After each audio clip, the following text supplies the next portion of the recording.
So I'm actually going to show you a video now. This is the first time I've done this. We'll see how this works. And I'm showing you this video because I think it really makes an important point. We're going to see about 8 minutes of this video, and I'm going to come back after this and talk about it.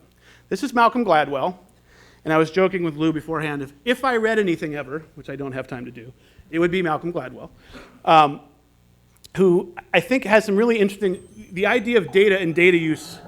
I think I was supposed to talk about my new book, which is called Blink, and it's about snap judgments and first impressions. And it comes out in January, and I hope you all buy it in triplicate. But I was thinking about this, and I realized that that although my new book makes me happy, and I think will make my mother happy, it's not really about happiness. So I decided instead I would talk about someone who I think has done as much to make Americans happy as perhaps anyone over the last 20 years. A man who is a great personal hero of mine, someone by the name of Howard Moskowitz, who is most famous for reinventing spaghetti sauce. Howard's about this high, and he's round, and he's in his 60s, and he has big, huge glasses and thinning gray hair, and he has a kind of wonderful exuberance and vitality, and he has a parrot, and he loves the opera, and he's a great aficionado of medieval history. And he, by profession, he's a psychophysicist. Now, I should tell you that I have no idea what psychophysics is, although at some point in my life, I dated a girl for 2 years who was getting her doctorate in psychophysics, which should tell you something about that relationship. But Howard, as far as I know, psychophysics is about measuring things. And Howard is very interested in measuring things. And he graduated with his doctorate from Harvard, and he set up a little consulting shop in White Plains, New York. And one of his first clients was, this is many years ago, back in the early 70s, one of his first clients was Pepsi. And Pepsi came to Howard and they said, you know, there's this new thing called aspartame, and we would like to make Diet Pepsi.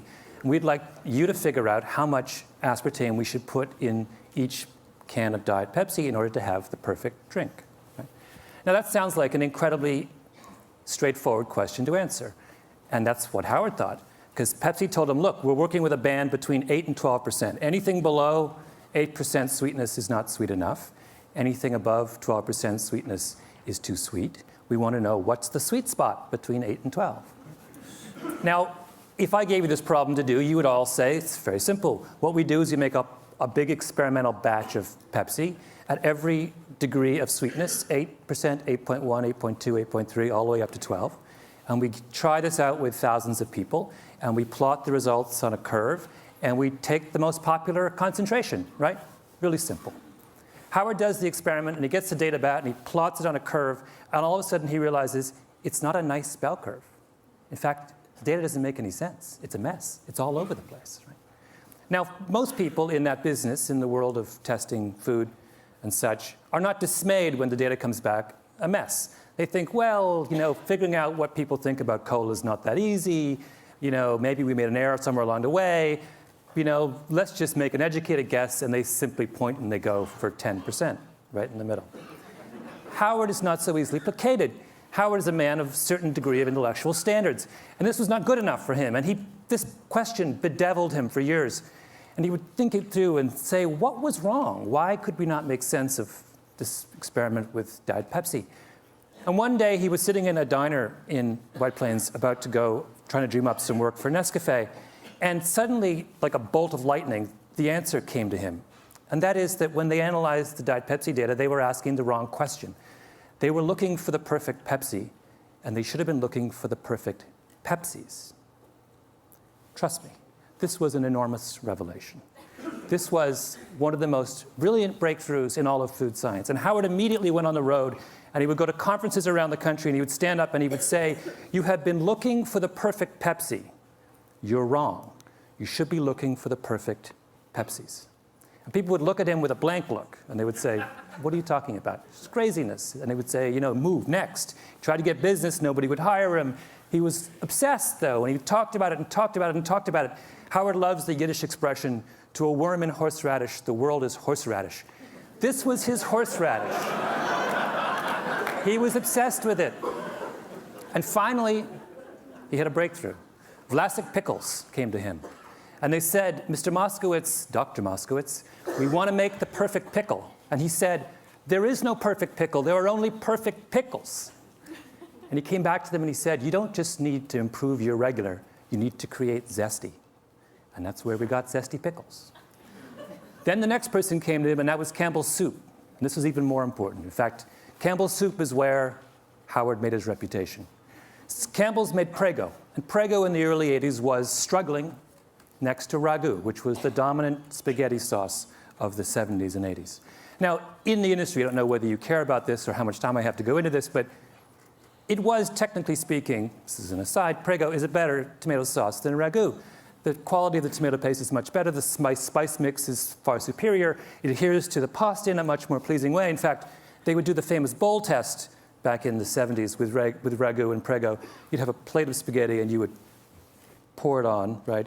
And the ragu would all go to the bottom, and the Prego would sit on top. That's called adherence. And anyway, despite the fact that they were far superior in adherence and the quality of their tomato paste, Prego was struggling. So they came to Howard and they said, fix us.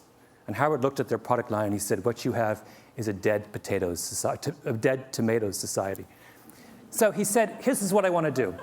And he got together with the Campbell's Soup Kitchen and he made 45 varieties of spaghetti sauce. And he varied them according to every conceivable way that you can vary tomato sauce.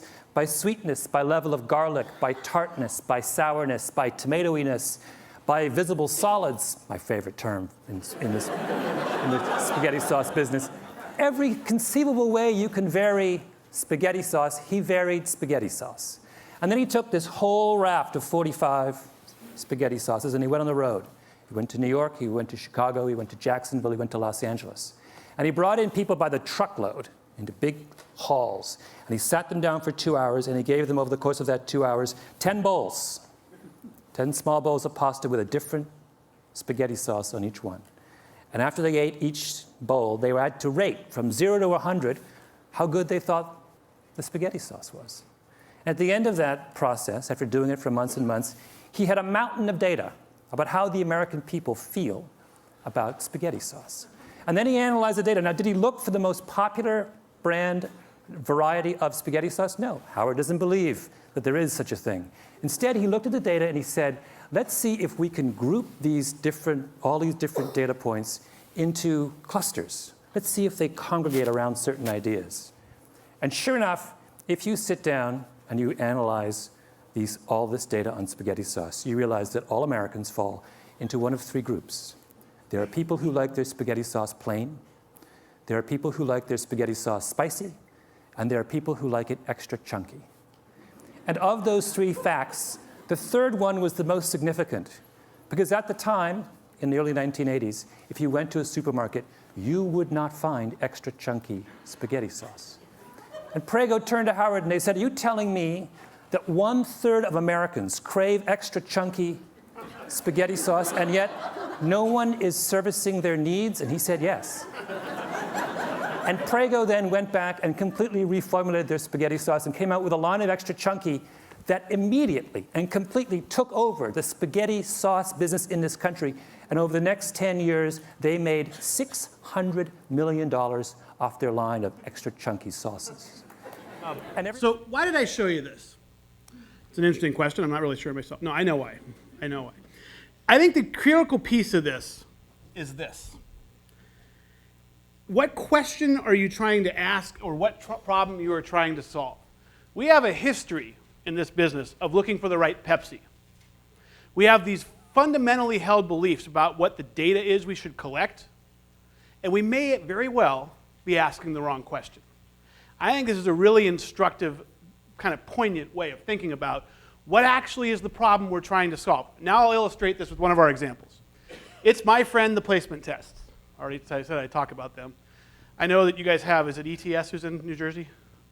I'm sorry if any of you have employees who work at ETS, but I think it's a dying industry. Much as I thought print media was a dying industry in 2004, and it will still be around after, but I think there's a lot of reason to believe that we've been going down a path here just making a lot of assumptions. So what is the problem we try to solve with placement tests? What is the problem you think we are trying to solve with placement tests? Name the current problem. To reduce the number of students who go on the remedial track. I would argue that's not what we've done historically. I think that's maybe what we should do. But what has it done historically? What do placement tests do? Okay, so appropriate's an interesting variable. It places the students, right? So what does it place students into? College level or developmental, right? And a variety of levels of developmental, right? So it's essentially a grouping mechanism, right? By the way, have you ever looked at the success rate versus cut score, versus placement test distribution? We all have in the back of our heads that there's this really neat stepwise function with placement tests and success rates where, okay, if let's just say the placement test goes from 0 to 100, somewhere around 27, the success rate in beginning algebra goes from 10% to 90%. And somewhere around 50, the success rate in intermediate algebra goes from 10% to 90%. And somewhere around 75, the success rate in the transfer level course, if you just let everyone in there, goes from 10 to 75, right? What the model actually looks like is a Rorschach test. Very similar to the data that Dr. Moskowitz was talking about. If you look at the plot, you do find, by the way, at the very bottom end, students do really poorly. The very top end, they do very well. The problem is, no one tests there, right? They're the tails of the distribution. Well, the bottom one you have more of the bottom one than the top one. But the middle of that distribution is a random scatter plot where the line looks something like this with more variance around it than there is in the line. So this whole, historically, where we put a cut score, by the way, researchers in the room will know this, my least favorite question to get when I was the researcher was, hey, we've got a cut score study we want you to run. Oh, God, here we go again. By the way, I never once was asked to lower the cut score. Never once in my time was I asked, hey, you know what, we think more students can succeed in transfer level courses. This is another afternoon conversation when we talk about completion.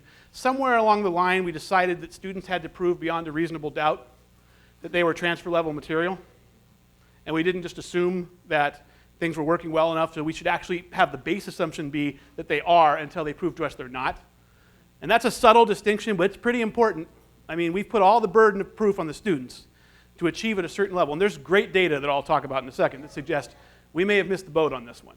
All right, but back to the question. So I would argue that what we were trying to solve, something like, can we find a short instrument that will help us assign incoming students to various levels of math or English? Something like that, right? Or maybe it was, how do we ensure higher levels of course success in transfer level math and English courses, right? Another side ran about where along the line we let English and math become the only arbiters of transfer level readiness. Interesting conversation we'll have in the afternoon. English and math are important. I've got some data I'm going to show you in about 10 minutes, which suggests that we may be using them as proxies for something else. But I would argue, anyone think that the problem we were trying to solve was different than this one historically with placement tests? I think it's somewhere around these. I have underlined course success for a reason, because here's where I think we're asking the wrong question. Because absolutely, are these the best questions we could ask? I'm going to throw out there that they're not, right? What would be some other questions we might ask? And by the way, there's a whole section here about whether the current system of placement tests may even be the best solution for these questions, right? High school transcripts, by the way, you may not like this finding. CCRC and others have found high school transcripts are actually more predictive of success in the transfer level course than tests are. No one believes this is true with your high school. This is one of those things, we just don't trust our high schools no matter where we are. We don't trust our high schools. It is actually more predictive than placement tests, right? Again, you have 1, 2, or 4 years of data if you're looking at high school transcripts, depending on how you look at them. Placement test is 90 minutes, 45 per subject. It's not too surprising to me that one that shows behavioral history over a long period of time is going to be more predictive than one that doesn't, right? And so I'm going to come back to this study in a second. But maybe, what if we tried to solve a different question? There's what placement process is the most predictive of transfer level success? We've assumed that it's placement tests. Transcripts, by the way, actually are more predictive. So if we were to answer this question now, we have an entire industry, by the way, that is based on the old question, right? And we've created business processes in our institutions that is based on the old question. Now, so there's a business org change issue here, right, that we'll have to wrestle with, and I'll talk about org change a lot more later, too. But here's some other questions. Maybe this isn't even the best question. Maybe it's, What's the optimal curricular structure to ensure that the greatest number of students pass transfer level math and English courses with appropriate rigor? I know that rolls off the tongue, right? Very pithy. But we didn't ask this question. We didn't ask whether the right question was, do we have the right curricular structure to get more students through transfer level math and English? I know that for your math people in the world, I'm not a mathematician, although I play one on TV. I'm not going to get involved too much in Math Wars 3, that's what I've heard it's called, which is, I missed the first two of the trilogy. But Math Wars 3 is the debate over alternative math pathways, things like Statway and Quantway. The idea that, according to researchers, not me, the math that most students need in the real world, somewhere around 85% of students, is not the math that's contained in the current curricular sequence. And I will make one observation about the current math sequence. The current math sequence of courses you have exists for exactly one reason. And what is that? Calculus. It exists to train people to be ready to take calculus. That is what the math course was designed to do 400 years ago, and that's what it does. What percentage of our students in the real world actually need calculus? The number hovers between 5 and 10%, right? Now, math folks can argue, and I'm fine with this argument, that what the type of thinking we have in the math sequence of the old traditional courses leads to something that we want students to have. It's a fine hypothesis. I don't know the answer to whether that's true or not. We could test that, by the way. Ask a different question. We could test whether students who come out of a statistics pathway have reasoning skills or quantitative reasoning skills that are the same or better or worse than students who come out of the old pathway. First thing I'd observe is there are going to be twice as many students coming out of that pathway than there were the old one, is what the data suggests. But again, I think the question here is, we haven't asked this question. All of these cut score and placement test discussions assume one thing, that the current curricular structure is the right one. We haven't asked the question about whether it is or not. I think the data we have, by the way, suggests for many of our students it's not. Only 20% of students who test 2 or more levels get through the current system, and 20 is on a good day. You go 3 levels below, you know it's 6 to 10% on nearly every campus in this country, right? So we're getting about 20% from 2 levels below in math. That's where Statway, Quantway, Mathways, California Acceleration Project, Baltimore County, that's where they focus their programs. The really interesting thing, it's almost completely consistent regardless of which one of those you look at. They get over 50% of the students through. 2.5 times as many. So let's have the debate, are those students as ready for gen ed courses as the real world with math skills as the other ones? I'm fine with that debate because it's a question we can get some data on and answer. Early returns on that data suggest yes, by the way, they are as qualified. But it's a different question, right? Another different question, maybe let's keep going. What's the optimal math curriculum that produces the computational learning outcomes that most students need in the real world? Why are we doing this? Why do students study math? We've decided that computational skills are what a graduate of an AA degree should have, a certain level of computational skills. We haven't really tested how well they achieve those skills, by the way, in the real world. And this gets into discussions of applied versus theory, generalized versus specific. There's a lot of interesting questions you could ask around this, but we don't ask those questions. We ask about cut scores and sequences. Or even the final one, this is the controversial one for your English folks, we don't just pick on math. Is writing about literature the optimal way to teach students the writing skills they need in their gen ed courses? What about in the real world? I'm going to create English Words 3. I don't know what it is, but 1 and 2 were. But I don't know the answer to this question, by the way. I'm not getting on you English folks. Maybe it is. But we haven't asked the question, or at least I haven't heard the question asked. We assume that the way we teach English is the way we teach English. We assume that the math structure is the way we teach math. We assume that placement tests do what we think they do. And we assume that there isn't a better way. To me, these are all the Pepsi's questions that Dr. Moskowitz is talking about. We have to ask better questions. And if you look at, to sum up this stage, I would argue that there's more focus on asking the right question less on the answers. What's interesting about this, though, is sometimes exploring the data can help you realize you have been asking the wrong question. That's one thing that just exploring data without the question can help you do is, Dr. Moskowitz, he realized at some point, we're asking the wrong question. There is no perfect Pepsi. There is no perfect spaghetti sauce. If you want to see the effects of his changing, just go to any grocery store now for any product. How many products do you know where there's only one version? There are, by the way, later on he talks about, there are 53 versions. Ragu, by the way, eventually went back and hired him at the end, and now there are 30 Ragus too, right? So And by the way, they've also created a problem with this, which I find really interesting, which is the paralysis we have by having too much choice. I'll come back to that in the afternoon too, because that's the same paralysis that our students have when trying to navigate us. But it's interesting. So there's a different research question we could ask. There's too many choice. What's the right number of options you should have so that people can choose? So the food industry hasn't really answered that question very well for the most places, because they just go with more is better, right? Which is why there's a famous scene from The Hurt Locker where the guy who defuses bombs is standing in front of the cereal aisle, absolutely paralyzed. He can defuse bombs, but he can't pick cereals because there's too many choices, right? That's what we've done. I'll save my Cheesecake Factory thing for the afternoon. So the traditional, I don't have cheesecake. Don't get excited about that. But I'll just talk about them. So here are the traditional questions we ask. We talked about this a minute ago. We ask questions about enrollment, course success, and is the material covered in a class? Maybe we could change the questions. If we're going to ask questions on improving outcomes, are we getting the completion outcomes we want? What about progress towards those completions? What about learning outcomes? What about labor market outcomes? The idea that we actually want to measure, possibly, how our students do in the labor market after they graduate. And shouldn't that be a variable, by the way, that we give students? I mean, one of the reasons we have a lot of loan defaulting in our world is we don't give students like the ROI of what a loan is for. We don't explain the return on investment, that you're investing in your education. Here's what you might get on the other side. We don't make that very easy for students. I'm not going to rail on cosmetologists, but if you're getting a lot of student loans to become a cosmetologist and you're going to make $18,000, the ROI on that's pretty bad, right?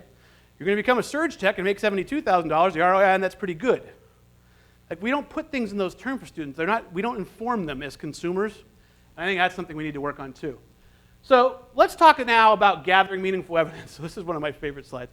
So you got to make sure we're focusing on the right data, right? So we're talking about the research questions, so ask better questions. But you also have to make sure the data doesn't lead you in the wrong directions. So I'm going to show you the 20-year history of course success rates in the California community college system. And I want to give me your initial reaction to what's happened in 20 years. Not a whole lot. So this is one of my favorite games. We're going to play the spin game. So we're going to spin this now one way or the other. So now, first spin it positively. We're going to interpret the data here. What's a way to spin this positively? We have a lot more students going through. So volume. Our volume's gone up a lot, and we have the same success rates. Good one. What else? It's another way to spin it positively. Didn't go down. It's stable. Those are both good. By the way, I said earlier, one of the answers you'll hear for this is, our student doesn't look like what they used to, right? Our students are less qualified now than they were before, which I would submit to you is likely not true. By the way, I don't know how many of you have placement test database. I just railed on placement tests. But if you go back and look at placement test results from 20 years ago to now, you'll find largely that you had the same number of students testing into DevEd you do now.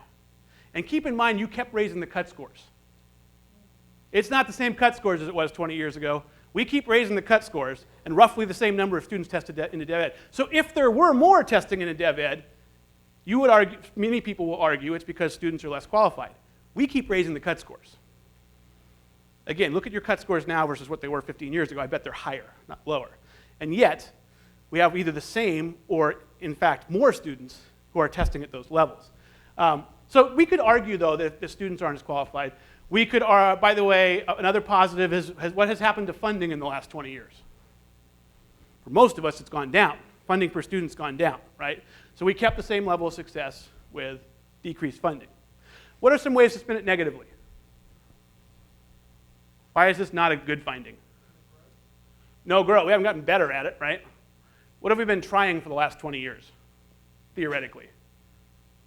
We've been trying to improve this, right? We've been trying to improve these numbers. I would argue one of the reasons this happens is we haven't really done things that are big. We've done a lot of innovation on the margins with small groups of students. Every college in this room and every college in the country has a number of innovative programs on their campus. I would submit to you that on average, most of them serve 50 students. Which is fine if you have 100 students on your campus and you have 2 of those programs. Most of you have thousands of students, and most of our innovative programs serve 50 of them. So we get to the afternoon, we're going to talk about innovation at scale. If you want to move the needle on these things, you can't make small changes to small number of students. You've got to make bigger changes for bigger numbers of students, right? But the point here is that data itself doesn't tell you anything. You need to try to interpret it. And so what normally happens And a couple things here. What does this tell us about the usefulness of these? By the way, persistence rate is within, they used to call it, California, funny on some things. Their idea of retention in California is that you're actually still sitting in the seat at the end of the semester. We didn't kill you. That's a retained student, right? So if your retention, this is actually retention rate of 85% means that you're still there. You could have failed, but you're still here. Most of the rest of us call retention term to term. But I would also argue what this tells us is course success rate is not a very useful metric. What's the single metric most of us use to assess whether something's worked or not historically? Course success rate. It is, fairly resistant to change in the aggregate over time. Again, partially because we've only tried changing the margin. So I would argue that we need to ask different questions here. So this is just one way of, the Aspen Prize, which I work on, has stuck a line in the sand and saying, here are the 4 outcomes that matter. We measure progress and completion outcomes, we measure labor market outcomes, learning outcomes, and equity in achieving the first 3 outcomes. And I have an entire other presentation that has a lot of data culled from around the country that I'll leave with you after if I don't get time to get to it, that actually has examples of all of these types of questions you can answer. But I'm going to show you one in this stage that we're going to explore together. Discussing evidence broadly. So the idea that you actually have to get together, sit down, and talk about the data you get that has helped to answer a question. So people ask me about this presentation, what's the most important thing to take home? Is that, again, you have to actually create the time and space to look at the data, make meaning, and generate insight. So here's an example. So this is my exploring data example. So this is going to be English, math, preparedness, and success in GE courses. So do you guys have in New Jersey strong prerequisites on courses like history and psychology and sociology, where you have to be in transfer level English to take those courses? They're rarer than they are more common in California. And historically, you had to do 2 things to put in a prerequisite in California by the law. One is it had to make sense in theory, like, yes, you do need writing at an English level, transfer level, to take a history course because you're going to need to write 30-page papers, right? So there had to be kind of the content validity. But you also had to prove with data that students who didn't have the prerequisite course were significantly less likely to succeed in the course. Otherwise, why have the prerequisite, right? So my friends in the State Academic Senate, the faculty group, was really strong in California. They actually are my friends, which is why they asked me this question. Asked me what I thought of their plan to get rid of that requirement. They wanted to get rid of the data requirement and only have it be, you can see where this comes from, right? They're thinking that if this makes sense, why do we need the data requirement? Again, I'd say they might be asking the wrong question. They asked me, Rob, what do you think about this idea? Do you have any data you can share with us?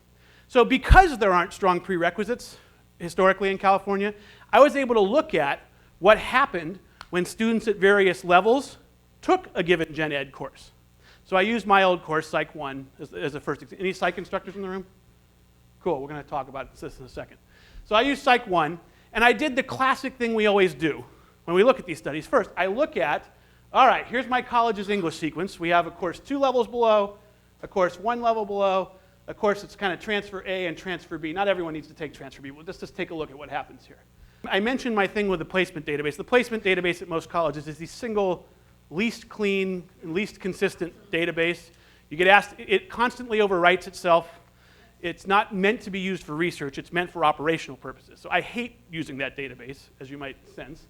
And so what I actually did, because we don't have prerequisites, I can just look at students who are simultaneously enrolled in a given English course and the psych course. Now, not everyone in the psych course is going to be in an English course, but if I go over enough period of time, I can look for simultaneously enrolled students, and I can see how they did. And I have a pretty good idea of what their level is because they're in English 826 or 36. So the first thing I did is I just said, all right, well, here's the levels. If I look in any given Psych 1 course, about a third of the students in any given semester, I looked over a 10-year period, were in an English course, and their distribution looks something like this. So there aren't many students at this college who test 2 levels below and then take a course like Psych. So there aren't that many of them. In this case, there's enough to see how they do. There's a bunch, though, at 1 level below and a bunch at kind of the transfer level course. So let's see how they do in Psych. All right, so here's how they do. If you're at the top 2 levels, you do pretty well, 68 to 75% success rate. When you drop down to the 1 level below course, it drops to 48%.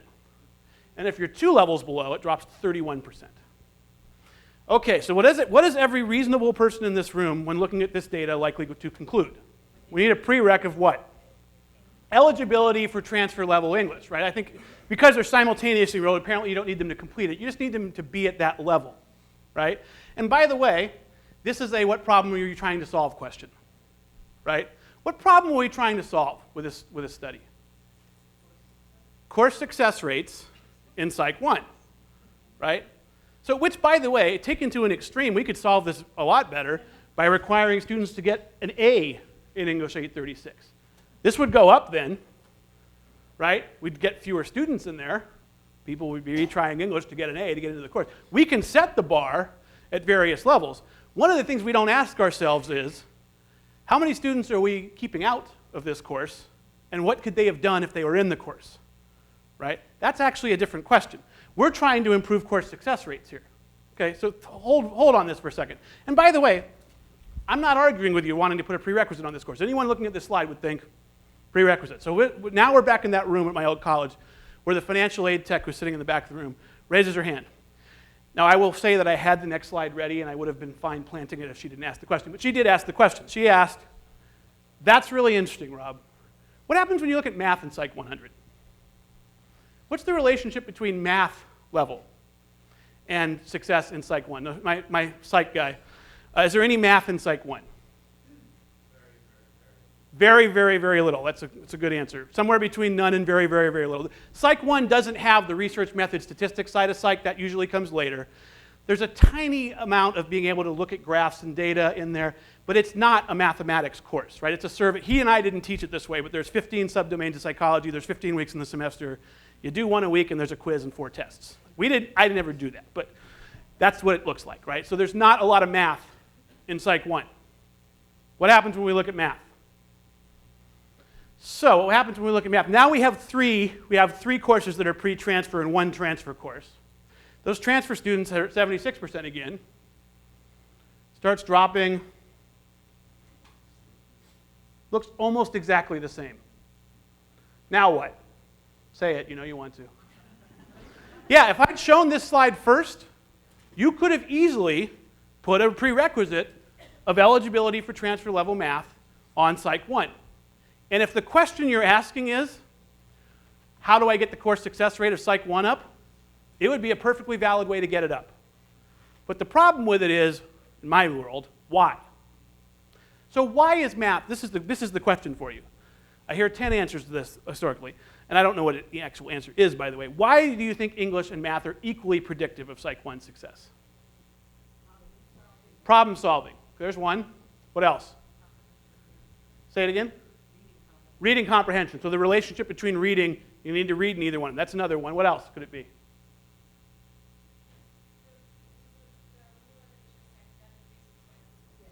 Here we go. Non-cognitive reasons, right? Psychosocial. Let's name some of those. What are the ones you were thinking of? So study skills. That's the obvious one. Kind of college skills, study skills. What are some others? Confidence. Thank you. What else? Motivation. Any others? There's about 5 I hear. You guys, 3 of the main ones. These are a little more. How about hope? There's, by the way, a fascinating set of data on this.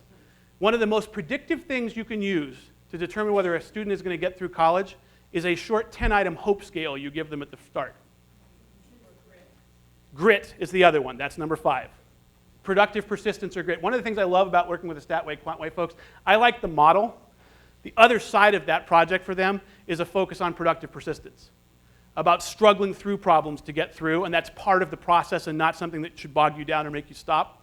We've got that research coming out of MIT, much less community colleges, suggesting they can predict their success better by this grit scale than they actually can by transcript, right? Students will get through. Social capital would be the other one I would throw out there. The idea that students who come from low-income backgrounds, underrepresented minority backgrounds, first-time-in-college backgrounds, do not have the social capital with which to navigate colleges. Go back to those graduation rate numbers I gave you at the start. If you don't think social capital matters and socioeconomic status matters, those data are pretty stark. My son is dyslexic. He's 10. He'll graduate college, right? Because I'll help him navigate the system, find him the right college for him, start him at the right place. He'll navigate all that, and if he wants to, by the way, he doesn't have to. But if I didn't have the resources I have and know what I did about the system, he would have like a 5% chance of graduating college, right? So this idea of social capital is pretty darn important. By the way, good research on this out there. So the point of this is, by the way, what are some other ones? There's a couple other ones that I often hear. Yeah. Interest, right? Yeah. I totally agree. Motivation. And by the way, this is another afternoon presentation point. We're very fond of saying our students are undecided, unmotivated, and uninterested. And we want to ask ourselves why that is. It's a harder question. Yeah, I agree. There are lots of undecided, unmotivated students. The question is, what have we done to help them decide what they want to do, help them see the connection to a career, and get motivated about something? Exactly 0% of our students came here to major in Dev Ed. And exactly 0.2% of them came here to major in math or English. Right? I love math and English, by the way, but they're not. How many math graduates did you have in the last 5 years? If you had 5, that's a big number. English is slightly different, but these are not the subjects they come here to take. Now, they may need to take them. I'm not arguing that. I think they are important. They're here for other reasons. They may not even know what those reasons are, but they're pretty sure it's not 4 Dev Ed classes in math, 3 in English, where they can't get to the other level at any time earlier. So I think this is really fascinating. By the way, another one you'll hear, and I'll just throw it out there because someone's probably thinking it doesn't want to say it. Smarter students do better, less smart students do worse. The classic Spearman's G from psychology, the idea that there's a generalized intelligence factor, and what we're measuring here when we see people who are at transfer level math and English is generalized intelligence. It's a fine hypothesis. I got some data to show you that's going to suggest. I don't think it really holds up here. And I don't know the answer, by the way. I think all of those are really interesting questions. The problem I have is, when you put on a prerequisite, what are we doing to address any of them? We are not addressing a single one of those through a prerequisite of math or English. They are proxies for something else, and we may have asked the wrong question. Yeah? Because this wasn't placement of what they were taking, were the people in the college level courses more likely to be sophomores, which might make them more likely to start in second. I'm laughing because it's always an IR person who comes up with this. And it's, by the way, I'm laughing not because it's wrong. What you have here is a survival analysis. Exactly. You've taken the students, by the way, very few students navigate through our Dev Ed system. Let's just say it's a quarter of them actually make it through our Dev Ed system. So anyone who does is actually a survivor, right? And most of them test there. Only a few of them survive. The ones who survive are going to be pretty good, right? That's what you're getting at. Interestingly, I've dealt with that issue, not in this particular study, by looking at students of like number of units when they come in. But that's a great hypothesis, by the way. And I actually think, interestingly, when you look at things like StatWay, QuantWay, or other acceleration model projects where they get 50% through versus the 20 who got through before, you actually may find that the 50 may not do as well immediately after than the 20 did, because the 20 weeded out everybody and they only got the survivors. So it's an interesting, I think it's a very useful hypothesis. So I want to show you one other thing with this, is that I did this for not just psych, but I did it for other 10 GE courses at my college. So let's see if the relationship holds. The green bar, by the way, has some pretty small sample sizes to some of this. I wouldn't worry too much about that. But what you see, here's psych, you see the same overall trend. Some courses are a little harder, some courses are a little easier, health science is easier, or the question might be, who's in health science? Pre-nursing students. I'll come back to our friends, the pre-nursing students, in the afternoon.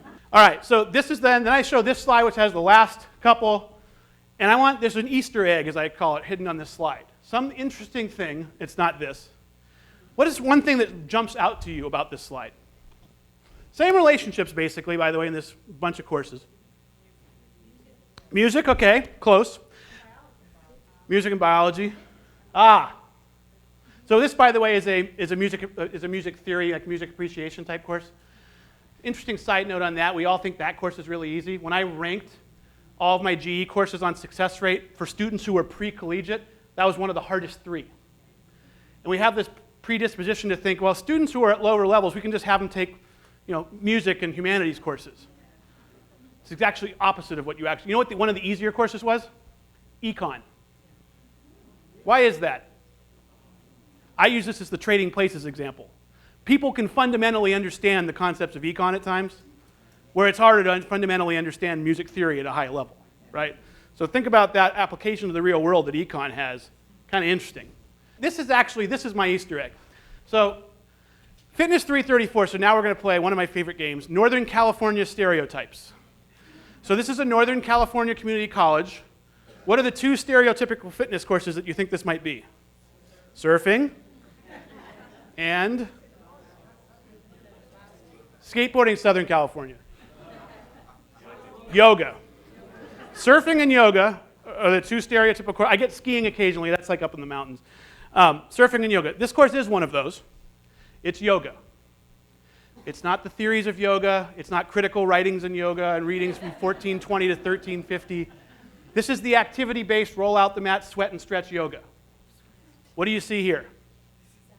It's the same exact relationship. So there's Spearman's G folks, that smarter kids are smarter and less smart kids are less smart. You got to throw that one out the window, right? The reading one, it goes out the window a little bit at this point, although I think the reading one's important. I just don't think this data shows that it is. This suggests something else is going on here, right? I think any of those non-cognitive ones are still in play. The study skill, like the college student success type thing is still in play. And the other one, which we didn't talk about, is just the life events one. You know, students who tend to be at lower levels of dev ed have more issues. You know, I talked about that financial stability study I'm working on. You know, students who are one flat tire away from going out of college are going to struggle in these courses. If you don't think you have those students, you have dozens, if not hundreds of them. We're telling these stories in this project. And by the way, the net result of that project will be a self-assessment instrument you can all use to see how you're serving your lowest income students with some suggestions on how to do that differently. So the point of all of this, by the way, is you got to explore the data. If you start back over here and stop, you got a prerequisite on this course, which, by the way, will work to answer the question that we asked. How do I get higher course success rates in Psych 101? But I submit to you again, going back to Dr. Moskowitz, and that we may be asking the wrong question. The question we might need to ask is, what are the skills we need to develop to students so they can be successful across their range of courses? And we don't do much on the non-cognitive stuff, right? You know, every single one of you, I'm sure, if you look at your institutional learning outcomes, which I treat as like a Mad Libs, it's like the same 12 words in different orders. You know, you have computation or something like that. You have communication or something like that. You have critical thinking, something like citizenship, maybe information literacy. But let's talk about critical thinking for a second. We all have that as an institutional learning outcome, some version of problem solving, critical thinking. And I think all of us would be hard pressed to say where that actually is in our curriculum. Where do we actually work on the issue of critical thinking and problem solving? It's buried in a lot of places where we're not working on it directly, and some might argue that some of this data suggests maybe we should. And so, again, the point of all of this, and we're coming to the end of this session and we're going to go to lunch, is that the way you look at, how you look at data is dependent on a couple of things. One is asking the right question. And I submit to you that there are better questions we could ask than the ones, historically we ask questions about enrollment and budget and course success rates. Pretty limiting. If we want to change this culture and change where the barriers are, and we're going to talk about that this afternoon, the campuses that have developed these cultures of inquiry, they ask questions about every stage of the progress through students moving through the curriculum. Moving through their programs. And so I think the net of this is we need to change the way we ask questions. You actually have to use the evidence to inform change. I don't spend a lot of time on this anyway, but you got to understand that this is a fundamentally interventionist activity. If you're going to ask questions and look at data, you better be ready to change something on the other side. Otherwise, why do it?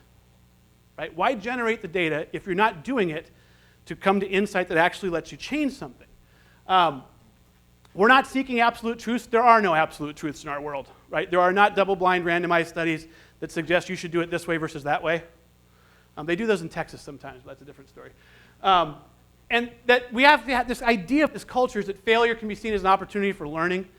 You know, if you have a culture where if you fail at something, you're penalized either outright or subtly, no one's going to try new things, right? And I also have a thing I'll talk about this afternoon that I refer to as death by pilot. Which I'll come back to as a concept. Yeah, one of my favorite framings. So what do we do when the evidence is ambiguous? And by the way, the evidence is always ambiguous.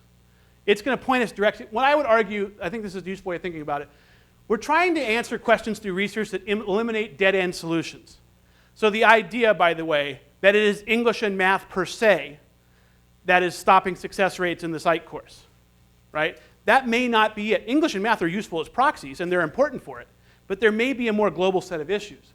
And at some point we get down to the end here, you reach the limits of the research, and you got to at some point take a leap. Try something different. Trust your expertise. This is really important, especially to you faculty and staff in the room who aren't often told this. You have deep expertise about what's going on in your classrooms and in your student services areas. And part of what this process is about is marrying your expertise with data and research and moving them together to act. And so, finally, you measure the impact of change. Just some final thoughts. This isn't magic. Like, this is not, when you talk about Valencia or you talk about Georgia State, they didn't overnight say, hey, we're going to have a culture of inquiry, and then a month later they had it. They actually just started asking different questions. My favorite thing Sandy Shugart, the president of Valencia, did when he got there, first thing he did when he got there is he said, we are no longer running the enrollment report. We're not going to run it. No enrollment reports anymore. You run student success reports. That sounds like a trip. And by the way, did he still run it in the backdrop? He and 2 other people looked at it. They were the only people who needed to look at it. The rest of the campus, he said, you guys answer student progress, student completion, and student success questions. We'll worry about the enrollment. He actually says that he forbade the enrollment report, which I'm not even sure is correct English. Maybe it is. But he got rid of it. First thing he did when he got there. Another thing about Valencia that's really interesting is every new first-time faculty there, tenure, even before they're hired, know that they are going to be doing classroom-based research on some aspect of student success, and they are going to report on it at the end of year 1 in a group forum. They've been doing this for 12 years. And now they have 12 times 30 new faculty, 300 plus faculty, over 2/3 of their faculty came into this model, who all are invested in student success from the get-go. They tell them about it on their application. By the way, this was faculty-driven. Faculty suggested this change in the tenure process. Right? So they've created a culture that's an artifact of this culture where they actually look at what's going on in your classroom and they get together and talk about it. They have these forums. It's a really interesting environment. Don't focus too much on the data. The questions you ask are more exponentially important. I think if you take one thing home out of this between Malcolm Gladwell and my take on this, we got to ask different questions. The question maybe shouldn't be, what's the course success rate in Psych 1? Or how are we placing students? We need to ask different and better questions, like what are the barriers we're putting in front of students as they progress toward the degree? Where are those barriers and should they be there? That may be a different question. You can think of hundreds of other questions like this. And finally, remind yourself to constantly ask, what problem are we trying to solve? If you don't know what problem you're trying to solve, you're just collecting data, right? Are you trying to get more students through who fit a certain profile? Are you trying to say, what happens to my students who get C's in Organic Chemistry 1 when they go into Organic Chemistry 2? I can tell you what happens. They have under a 50% success rate, right? So these are different types of questions we're asking, different types of problems we're trying to solve. To close, my favorite statement of this, I just did this symposium with Aspen and ATD with 25 presidents from around the country. And I led this session, and they had to write a statement afterwards or how they thought about this. This woman from Hawaii said, what we're trying to get to is that a wider range of people on campus ask a better set of questions about outcomes and act on their reflections to improve them. That's what we're working towards. It's not magic. Asking a better set of questions, you got to create the forums and the time and space for them to do that. You got to have the IR folks ready to answer them. By the way, you leaders in the room, you may not have enough IR right now to answer the type of questions you want to answer. And so there's, by the way, lots of solutions to that problem. One is to hire more people. The other is to automate stuff that the IR people are wasting their time on right now, like state accountability reports and all those other things that run over time. Most IR people, like Mary, they don't want to be answering questions about enrollment, budget, and productivity. They want to be answering these type of questions. They want to be helping create conversations. And so there's an IR side to this that's important. So we are, I think, breaking for lunch. And we'll be back to talk more on the completion side in the afternoon. I'm going to wander around to tables at lunch, and you can ask more questions about this. You guys can have this PowerPoint. I have that other PowerPoint I mentioned, the appendix, that I think has some great examples of completion, progress, labor market, learning outcome, and equity studies. How about a round of applause for Dr. Johnstone? Thank you.